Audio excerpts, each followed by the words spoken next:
Welcome to Litpoetry, the podcast where we go on a journey of discovery, reading, analyzing, and discussing great poetry from around the world. Poetry is worth it because the reading and writing of poetry is a revolutionary act that has the potential to transform both the reader and our world.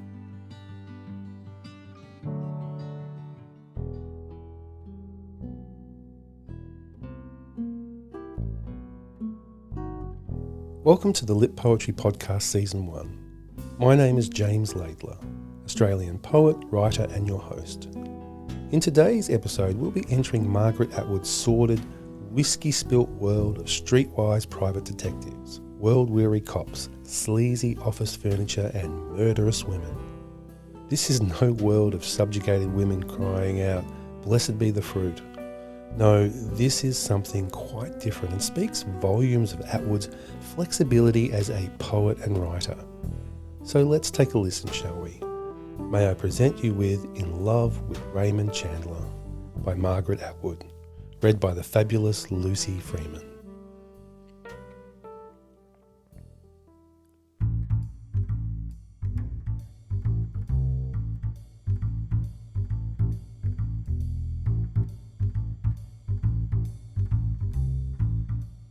In Love with Raymond Chandler by Margaret Atwood. An affair with Raymond Chandler, what a joy. Not because of the mangled bodies and the marinated cops and hints of eccentric sex, but because of his interest in furniture. He knew that furniture could breathe, could feel, not as we do, but in a way more muffled, like the word upholstery, with its overtones of mustiness and dust. Its bouquet of sunlight on aging cloth or of scuffed leather on the backs and seats of sleazy office chairs. I think of his sofas, stuffed to roundness, satin-covered, pale blue like the eyes of his cold, blonde, unbodied murderous women, beating very slowly, like the hearts of hibernating crocodiles. Of his chase lounges with their malicious pillows. He knew about front lawns, too. And greenhouses, and the interiors of cars. This is how our love affair would go. We would meet at a hotel or a motel. Whether expensive or cheap, it wouldn't matter. We would enter the room, lock the door, and begin to explore the furniture, fingering the curtains, running our hands along the spurious gilt frames of the pictures, over the real marble or the chipped enamel of the luxurious or tacky washroom sink, inhaling the odor of the carpets, old cigarette smoke and spilled gin and fast, meaningless sex, or else the rich, abstract scent of the oval transparent soaps imported from England. It wouldn't matter to us. What would matter would be our response to the furniture, and the furniture's response to us. Only after we had sniffed, fingered, rubbed, rolled on, and absorbed the furniture of the room would we fall into each other's arms and onto the bed. King size? Peach-colored? Creaky? Narrow? Four-posted? Pioneer quilted? Lime green chenille covered? Ready at last to do the same things to each other.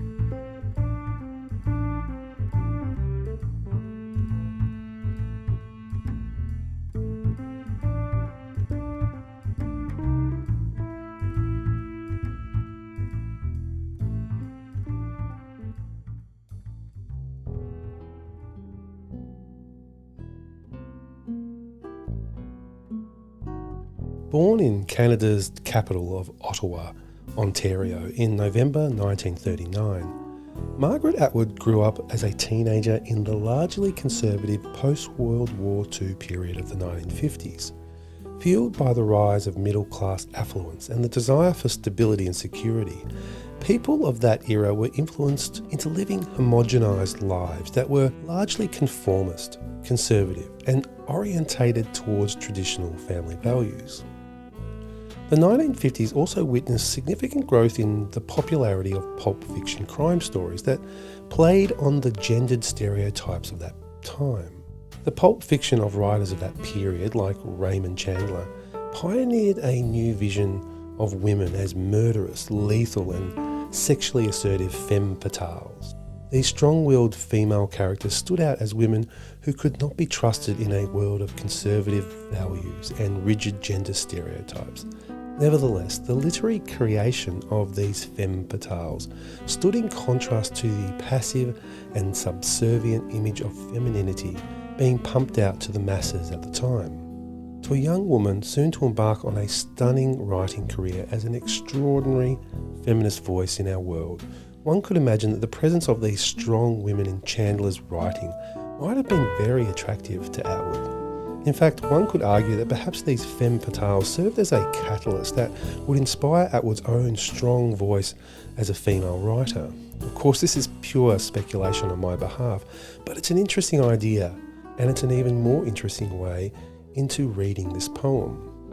Atwood herself was a writer very much at the forefront of the second wave feminist movement of the 1960s and beyond.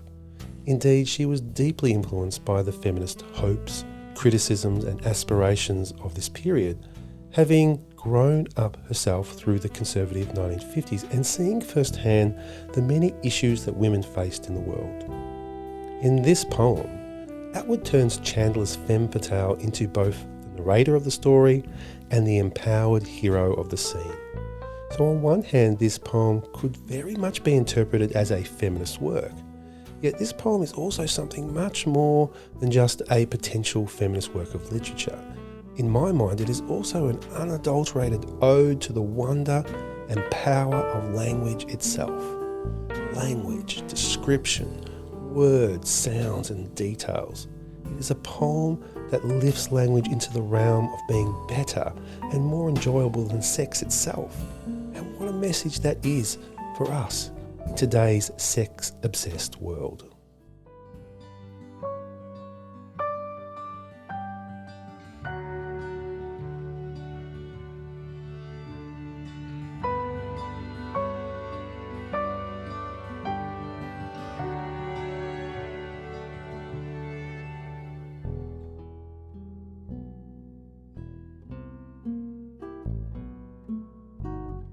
Now, before unpacking the poem itself, a word or two about Raymond Chandler is warranted. Chandler was one of the greatest private detective fiction writers of all time. As famous for his gritty descriptions of Depression-era Los Angeles as he is for his lyric interplay of hard-boiled criminal investigation with literary imagery. Raymond Chandler was born in Chicago on July 23, 1888. He lived with his mother from the age 8 to 23 in London and Europe. After bumming around Paris, he went to work for the British Civil Service and started publishing poetry and newspaper articles. In 1932, he decided to embark upon a career as a pulp fiction writer, focusing on detective stories. As author John Banville noted, it is easy to forget what a revolution Chandler wrought by turning pulp fiction into literature. He was not just a superb crime writer, he was a superb writer who happened to write crime novels. Raymond Chandler's writing was heavily influenced by his British upbringing, his classical education, and his early attempt at making a career as a poet and literary journalist. Chandler's poetic, highbrow literary chops are interlaced with lowbrow slang, crime jargon, and Depression-era wisecracks to create a text in which the sophisticated cultural references appear like colourful flowers rising above broken bottles and cigarette butts in an empty lot. One of the most easily imitated aspects of Chandler's style is his frequent use of simile. Chandler loaded his stories with similes such as these. I was as hollow and empty as the spaces between stars. It comes from The Long Goodbye. Or this one, the plants filled the place, a forest of them, with nasty, meaty leaves and stalks like the newly washed fingers of dead men. That's from The Big Sleep. And also from The Big Sleep. A few locks of dry, white hair clung to his scalp, like wildflowers fighting for life on a bare rock. Here you can start to see another reason, therefore, why Atwood, who herself writes so poetically, was perhaps attracted to this man's writing. His writing is just so damn sexy. The body of his work as a pulp fiction writer in some strange way becomes incarnated by her, Atwood into lines of poetry. In other words, Atwood turns his body of work into an actual physical body full of senses wanting to be caressed and pampered to life. His pulpy elixir of words are like a cheap cologne that draws Atwood's senses in and then inspires her imagination to run wild. In many ways, Atwood's poem pays respect to Chandler himself, who believed readers didn't want non-stop action or complicated plots in their fiction. No, he thought that people wanted to feel something. Chandler writes, "The things people really cared about were the creation of emotion through dialogue and description."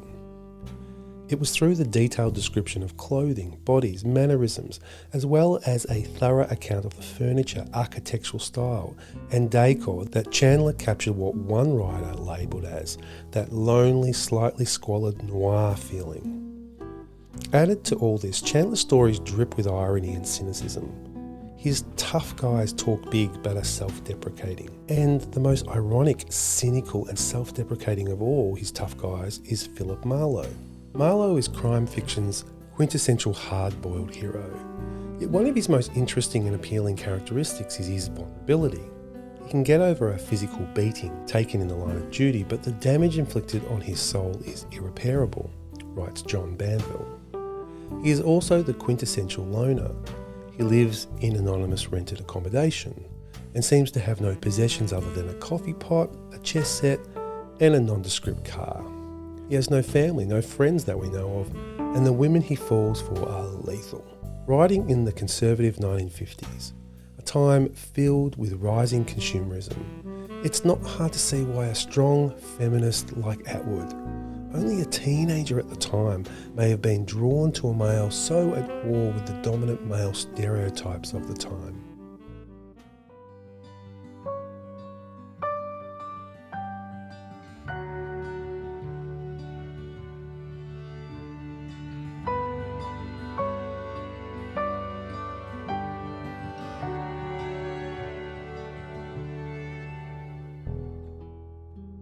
So I want to finish by talking about the fact that this poem always puts a smile on my face every time I read it.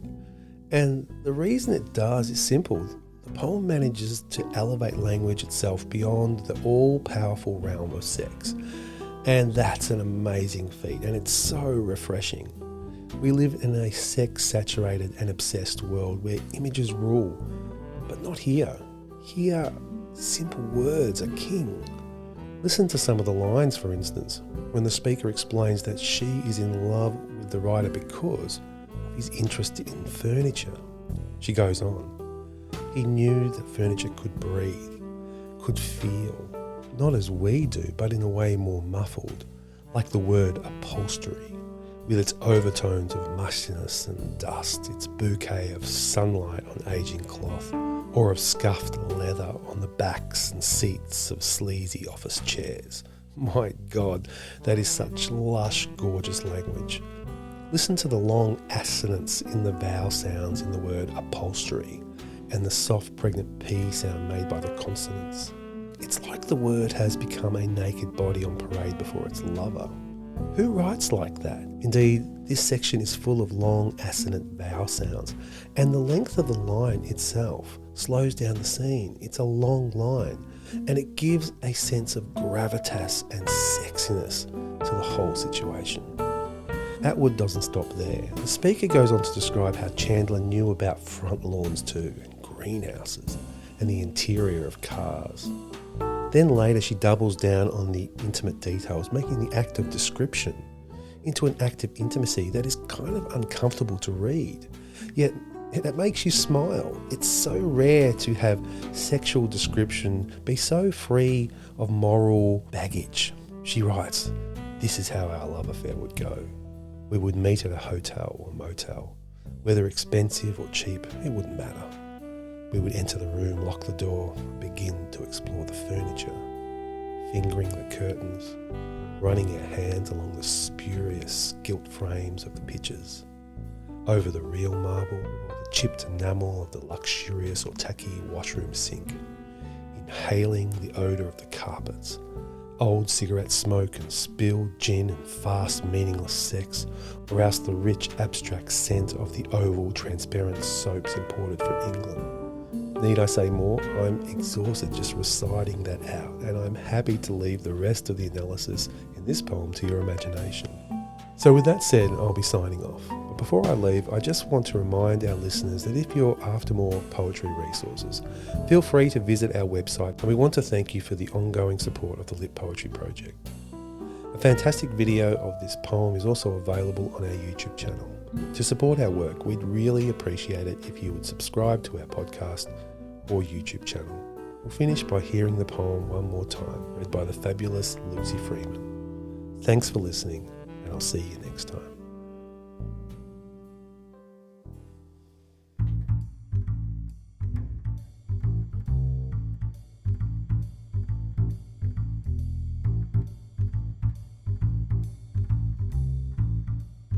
In Love with Raymond Chandler by Margaret Atwood. An affair with Raymond Chandler, what a joy. Not because of the mangled bodies and the marinated cups and hints of eccentric sex, but because of his interest in furniture.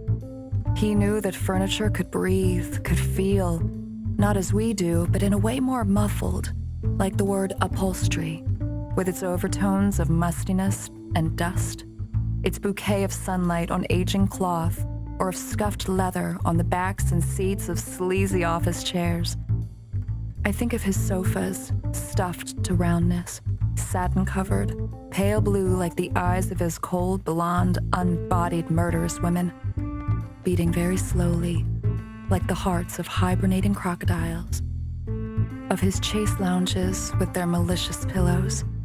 He knew about front lawns, too, and greenhouses, and the interiors of cars. This is how our love affair would go. We would meet at a hotel or a motel. Whether expensive or cheap, it wouldn't matter. We would enter the room, lock the door, and begin to explore the furniture, fingering the curtains, running our hands along the spurious gilt frames of the pictures, over the real marble or the chipped enamel of the luxurious or tacky washroom sink, inhaling the odor of the carpets, old cigarette smoke and spilled gin and fast, meaningless sex, or else the rich, abstract scent of the oval, transparent soaps imported from England. It wouldn't matter to us. What would matter would be our response to the furniture, and the furniture's response to us. Only after we had sniffed, fingered, rubbed, rolled on, and absorbed the furniture of the room would we fall into each other's arms and onto the bed. King size? Peach-colored? Creaky? Narrow? Four-posted? Pioneer quilted? Lime green chenille covered? Ready at last to do the same things to each other.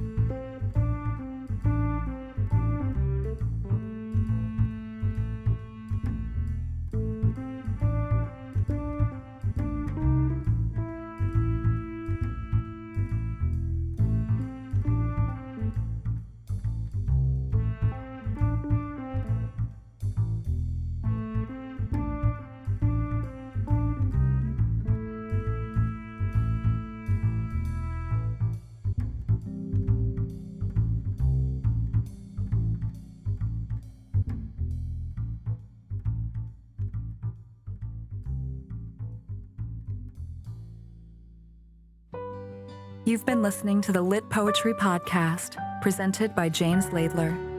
For more podcasts, poetry videos, and other useful resources, visit our website at www.litpoetry.com. Thanks for listening.